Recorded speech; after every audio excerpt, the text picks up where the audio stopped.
माजी में जो स्टॉक मार्केट जो जमीन बोस हुई, ज़मीन बोस किस तरह होती है? ज़मीन बोस इसको कहते हैं कि 1,000 से लेके इंडेक्स 15,000 पे गया और जब वो 5,000 पे आ गया तो उसको कह दिया ज़मीन बोस हो गई।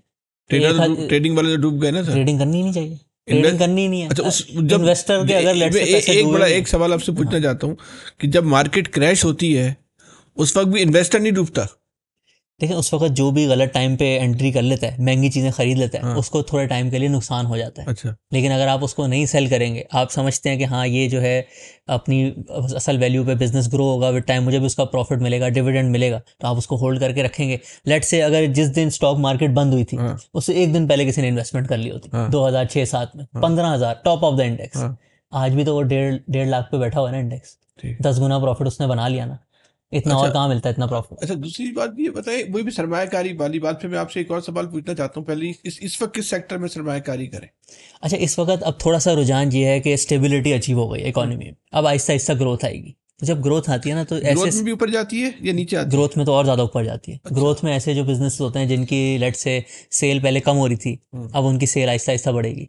अब जैसे आहिस्ता आहिस्ता लोग अपने घर बनाएंगे, गाड़ियाँ खरीदेंगे, तो ये सेक्टर ऐसे होते हैं कि जब इकोनॉमी ग्रो होती है ना, इनकी सेल और ज़्यादा स्पीड से बढ़ती है। इनको कहते हैं सिक्लिकल सेक्टर। जो खाने पीने वाली चीज़ें होती है ना, वो अगर इन्फ्लेशन बढ़ भी रही हो वो फिर भी लोगों ने इस्तेमाल करनी है। लेकिन ये जो गाड़ियाँ, घर बनाना, ये सारी चीज़ें जो होती है ना, अगर महंगाई ज़्यादा हो रुक जाती हैं। फिर जब जैसी स्टेबिलिटी आती है इनकी सेल बढ़ती है। तो सीमेंट सेक्टर जो है उसमें आप देख सकते हैं कौन सी कंपनी जो है जिसका अच्छा ट्रैक रिकॉर्ड है, उसमें आप इन्वेस्टमेंट कर सकते हैं। अगले 2-3 सालों में आहिस्ता आहिस्ता जो है सीमेंट सेक्टर की ग्रोथ आपकी होगी। तो पूरी रियल एस्टेट की मार्केट, पता नहीं कंस्ट्रक्शन इंडस्ट्री पूरी बैठी हुई है 2 साल से। 2 साल से बैठी हुई है, इसका ये मतलब नहीं अगले 2 साल भी बैठी रहेगी। अच्छा। आहिस्ता आहिस्ता लोगों के पास पैसे आएंगे, बुकिंग कराएंगे और फिर जो है तो आहिस्ता आपका आहिस्ता लोगों का एक्टिविटी सब शुरू मशवरा होगी। ये है कि एक तो वो ये जो कंस्ट्रक्शन इंडस्ट्री से मुतालिक शोबों में और ये गाड़ियों के शोबों में, गाड़ियों के शोबों में बिल्कुल कर सकते हैं। एवरग्रीन सेक्टर भी होते हैं, जैसे जो पाकिस्तान में खाद बनाने वाली कंपनीज हैं। हाँ। अब खाद तो बिकनी है, पाकिस्तान में खाद जो है वैसे ही सस्ती है दुनिया से, तो जो लोकल कंपनीज है उनकी आसानी से बिक जाती है। आप फर्टिलाइजर सेक्टर में भी इन्वेस्ट कर सकते हैं। अच्छा, ये एक इसमें ब्लैक मनी पार्क होती है? आसान अकाउंट जब गवर्नमेंट ने अलाउ किया है तो 10 लाख रुपए तक। 10 लाख ही होगी ना? हाँ, 10 लाख से ज़्यादा नहीं हो सकते। तो ये क्योंकि बहुत इतने अच्छी बड़े बात है। पैमाने पर रियल एस्टेट मार्केट में ब्लैक मनी का सबसे बड़ा पार्किंग एरिया तो रियल एस्टेट है। बिल्कुल। इतनी बड़ी नहीं हो सकती। अच्छा चलें, आप ये देखें कि रियल एस्टेट में ब्लैक मनी भी पार्क हो सकती है। सही है, रियल एस्टेट में गवर्नमेंट उसको थोड़ा सा सपोर्ट भी करती थी पिछले साल तक, टैक्स भी कम होता था। सही है, उसके साथ साथ आप हर गली में देखेंगे 3 रियल एस्टेट के ऑफिस होंगे, एजेंसीज होंगी। स्टॉक मार्केट का आपको ऑफिस नहीं मिलेगा अकाउंट खोलने के लिए। लेकिन फिर भी पिछले 25-26 सालों में ज़्यादा प्रॉफिट किसने कमाया? रियल एस्टेट वाला नहीं, ऐसा बिल्कुल भी नहीं। आप मुझे एक एग्जांपल बता दें प्लॉट की जिसने जो है 150 गुना प्रॉफिट करके दिया। आपको इसमें हजारों एग्जांपल बता दूं, बताएं जितना प्लीज बताएं। तेजी से यहाँ बिल्डर्स ने कमाया। हाँ, नहीं बिल्डर्स नहीं, आम बंदे की बात करें। आम बंदे के प्लॉट खरीद के कितना कमाया? प्लॉट खरीद के लोगों ने एक एक दिन में ना टोकन के ऊपर 1 करोड़ रुपए कमा लेते हैं। स्टॉक मार्केट में कमा भी नहीं सकते। फिर आगे क्या होता कराची है? जैसे शहर में ना लोगों ने टोकन के ऊपर 5 लाख के और 1 लाख के टोकन पे 1 करोड़ रुपए कमा लेते हैं।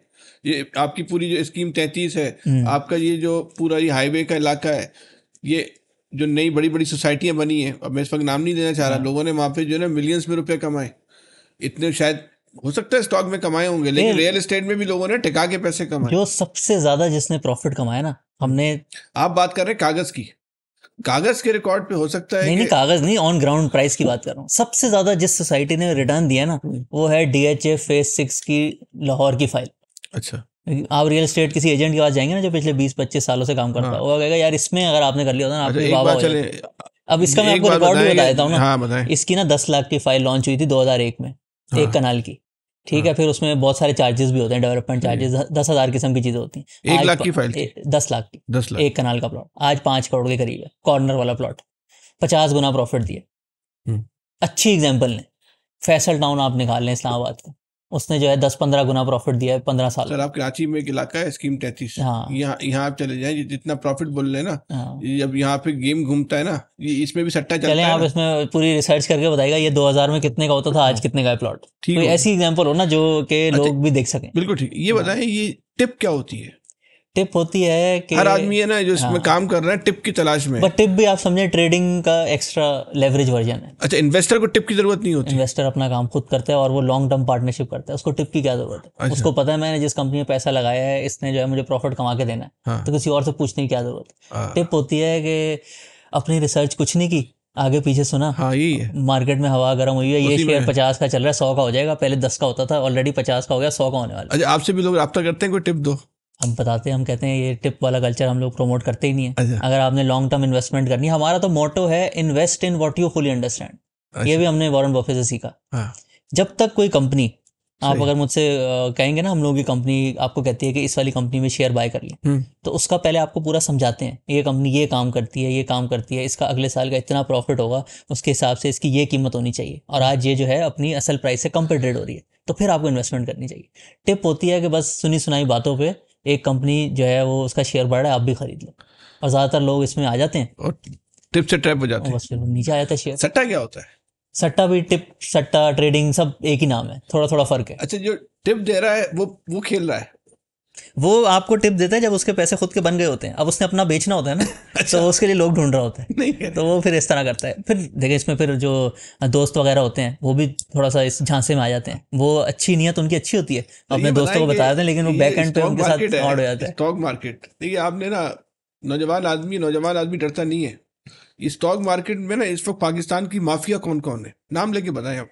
देखिए अगेन वही बात है, एक दिन की 50 अरब रुपए की ट्रेडिंग हो रही है पाकिस्तान में कोई बंदा जिसके पास जो है 1000 अरब रुपए हो और वो 20 दिन के लिए स्टॉक मार्केट को कंट्रोल कर। मान लिया आपकी बात। हाँ। माफिया कौन है?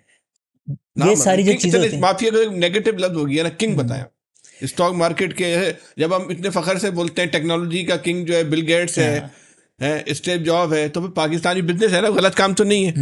तो ये फखर से बनना चाहिए। आप बताइए पाकिस्तान के ना ये जो है ना स्टॉक मार्केट के किंग है, 5 नाम बताएं। पहले होते थे, पहले किंग होते थे आरिफ हबीब, एकेडी, ये लोग ना जो टोटल ट्रेडिंग होती थी ना उसका अच्छा परसेंटेज कंट्रोल करते होते थे। अब निपट गए। लेकिन अब जो है इतने नए लोग आ गए हैं, इतने बड़े बड़े म्यूचुअल फंड बन गए हैं। अब अलमीज़ान म्यूचुअल फंड जो है उसका तकरीबन 50-100 अरब रुपया लगा हुआ है। तो अब किंग कोई भी नहीं है, अब किंग है इन्वेस्टर। वो जहाँ पे पैसे डालेगा लोग उसको इन्वेस्ट करेंगे। पहले तो कहते थे एक आसान लफ्जों में कि डैडी को फॉलो करो। हाँ, बल्कि वो मशहूर है कि रात को मीटिंग होती थी कि अगले दिन कौन सा शेयर बढ़ना चाहिए। डैडी कहाँ जा रहा है, अब डैडी ने वही वाली तरह अपने शेयर बेचने तो टिप घुमा दी। लेकिन मैं एक मजाक में बात कर दी, हो सकता है ऐसा ना होता हो, आरिफ हबीब को फॉलो करो, ये फलाने। देखिए जरूरी नहीं अगर लोग किसी को फॉलो नहीं करना चाहिए, बिल्कुल भी नहीं करना चाहिए। को फॉलो कर रहा है नुकसान में रहेगा। आप इदारों को फॉलो करें जिनकी अपनी कोई, आप ये कहना चाह रहे हैं? इदारों को भी नहीं फॉलो करना चाहिए। फाइनेंशियल इंडस्ट्री में ना ऑलरेडी एक बड़ा अच्छा प्रोडक्ट अवेलेबल होता है, उसको कहते हैं इंडेक्स इन्वेस्टिंग। कि ये जो 100 इंडेक्स है ना, इसमें 100 कंपनीज है। कुछ कंपनीज उस इंडेक्स में 8% कंट्रीब्यूट करती हैं, कुछ 6 करती हैं, तो आप बस उसका पोर्टफोलियो बना। सर ये जो एक अमूमी तासुर है ना, एक तो कराची, पाकिस्तान में मेरा सबसे बड़ी मार्केट कराची है स्टॉक मार्केट, बिल्कुल ऐसे ही, जिसका हेड ऑफिस भी इस्लामाबाद ले गए, है ना। ये सही कि उससे नुकसान हुआ स्टॉक मार्केट को इस्लाम? देखिए स्टॉक मार्केट को आप जितना भी मैनिपुलेट कर लें, एंड में जब बिजनेस उसके अंदर जो लिस्टेड होगा ना, जब उसका प्रॉफिट बनेगा तो वैल्यू बढ़ेगी ही बढ़ेगी। आप ऑफिस कहीं भी ले जाएं, आप बंद भी कर देंगे ना ऑफिस, फिर भी कोई लॉन्ग टर्म में इम्पैक्ट नहीं आएगा।